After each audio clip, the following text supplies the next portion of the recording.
Deixe-me te apresentar a Amanda. Você a está conhecendo pela primeira vez e provavelmente você já deve estar fazendo suposições sobre o quanto ela come e o pouco que ela se exercita porque está obesa. Mas eu estou prestes a te mostrar que há muito mais por trás da obesidade do que possamos imaginar. Há muitas Amandas por aí afora e elas precisam de tratamento. Talvez você seja uma delas ou talvez você conheça uma Amanda. É hora de agir contra a obesidade, mas para fazer isso eficientemente, nós precisamos entender a obesidade. É amplamente aceito que o peso corporal é determinado por uma fórmula bem simples. Nós chamamos de equação de balanço de energia e funciona assim. Se o número de calorias que você consome for igual ao número de calorias que você queima, o seu peso continua igual. Se você consome mais do que queima, você ganha peso. E se você queima mais do que você consome, você perde peso. A maioria de nós acha que se controlamos o nosso equilíbrio de energia, nos mantemos magros, enquanto aquelas pessoas, como a Amanda, que comem demais e fazem pouco exercício, se tornam obesas. Para nós, a obesidade é uma escolha de estilo de vida. E a cura é simples. Coma menos e faça mais exercícios. Isso pode soar lógico, mas está errado. Primeiro, vamos falar sobre set point. Não, eu não estou falando sobre a pontuação do jogo de tênis quando um jogador está prestes a ganhar do outro. Eu estou falando sobre uma teoria que diz que não importa o que você quer conscientemente que o seu peso seja, o seu cérebro sabe quanta gordura você deveria ter disponível. E ele tem um sistema complexo instalado que regula precisamente a entrada e o gasto de energia para te manter na chamada faixa de set point, ponto de ajuste de gordura corporal. Então, aquela equação de balanço de energia não é algo que você pode controlar voluntariamente. O seu cérebro regula a quantidade de calorias que entram e as calorias que saem de você. Para o seu cérebro fazer isso, ele precisa saber quanta energia você tem disponível o tempo todo. E ele sabe disso por escutar os hormônios como a leptina, que é produzido na sua gordura corporal. Você pode imaginá-lo como um carro. A leptina é o medidor de gasolina que diz ao seu cérebro quanta gasolina tem no seu tanque. A leptina é só um pedaço do quebra-cabeça. Você tem uma série de outros sinais, hormônios e sentidos que estão envolvidos também. Os seus ossos, músculos, pâncreas, fígado, trato gastrointestinal e órgãos sensitivos. Todos eles contribuem com a sua parte, se comunicando com o seu cérebro e dando a informação que ele precisa para fazer seu trabalho. Mas tudo isso são mais detalhes do que precisamos para essa conversa. O ponto é que você tem um sistema complexo instalado que te regula dentro de uma faixa de ponto de ajuste, set point, para a gordura corporal. Então, o que acontece se Amanda decide perder peso e começar uma dieta? Afinal, pessoas com obesidade deveriam comer menos, certo? Isso é o que acontece. Ela perde peso, mas os seus níveis de hormônios mudam. O cérebro dela ouve isso e reage guardando toda a gordura corporal que ainda sobrou. Ela sente mais fome e, apesar dela não saber, ela também está queimando menos calorias que antes. Você vê, normalmente o ponto de ajuste é um caminho de mão única. Uma vez que foi elevado, o cérebro trabalha para defendê-lo tão vigorosamente quanto defenderia um ponto de ajuste mais baixo. O cérebro da Amanda não sabe que ela precisa perder peso, só sabe que precisa defender o ponto de ajuste atual dela. Voltando para a nossa analogia com o carro, Amanda não pode evitar ter que procurar por um posto para reabastecer quando ela vê no seu medidor que o nível de gasolina está baixo. Ao mesmo tempo, ela se torna mais econômica no combustível, queimando menos energia que antes. Isso pode explicar por que tratar obesidade com dieta e exercícios fracassa com tanta frequência na obtenção dos resultados esperados.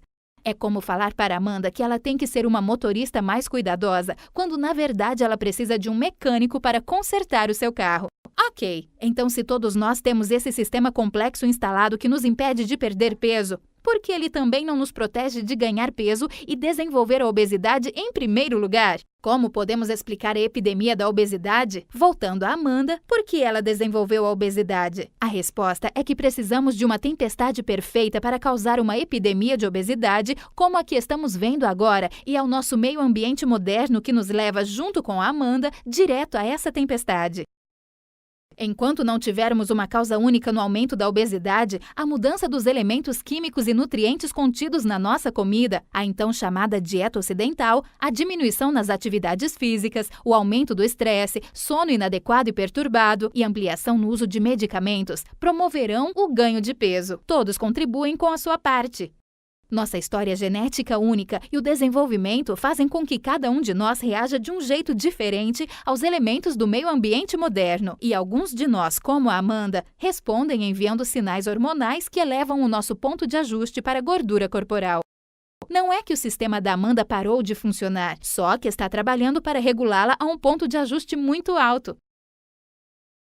Então, você pode pensar que a obesidade é uma resposta biológica ao meio ambiente moderno, uma doença que faz o corpo desregular para um ponto de ajuste de gordura corporal que é muito alto.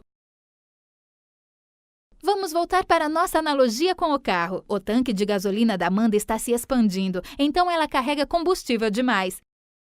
Para a Amanda perder peso e não recuperá-lo, ela precisa encontrar um jeito de diminuir o seu ponto de ajuste. Isso, ao invés de declarar guerra à sua própria biologia, ela precisa achar um jeito do seu corpo se autorregular a um peso mais baixo. Uma opção para Amanda é a cirurgia bariátrica. Estudos e mais estudos têm demonstrado que esse é o tratamento contra a obesidade mais eficaz e duradouro. Mas, como a cirurgia bariátrica funciona é frequentemente mal entendido, a maioria das pessoas, até mesmo muitos médicos, pensa em cirurgia bariátrica em termos de restrições ou má absorção. É uma suposição razoável que a cirurgia funcionasse desse jeito. Afinal, os procedimentos geralmente consistem em alguma combinação de alteração da anatomia do estômago para ficar menor, o que te faz pensar que restringiria a quantidade de comida que você poderia comer e o redirecionamento do trato gastrointestinal, de um jeito que te faz pensar que haveriam falhas na absorção das calorias do que você come. Mas novas pesquisas mostram que certos tipos de cirurgia bariátrica, por exemplo, bypass gástrico, gastrectomia vertical, sleeve gástrico e o duodenal switch, afetam os sinais entre o corpo e o cérebro para diminuir o apetite, aumentando a sensação de saciedade e aumentando o metabolismo e até mesmo estimulando a preferência por comidas mais saudáveis. A cirurgia pode mudar o ponto de ajuste para a gordura corporal. Ao invés de usar dieta para lutar contra o ponto de ajuste, a cirurgia pode recalibrá-lo e os hormônios que estimulam o ganho de peso trabalham como o de uma pessoa fazendo dieta, fazendo exatamente o oposto após a cirurgia, quando o corpo se autorregula para um novo ponto de ajuste mais baixo. Então, aqui estão as 3 coisas que você deve guardar de tudo isso. 1. O balanço de energia é complexo e altamente regulado.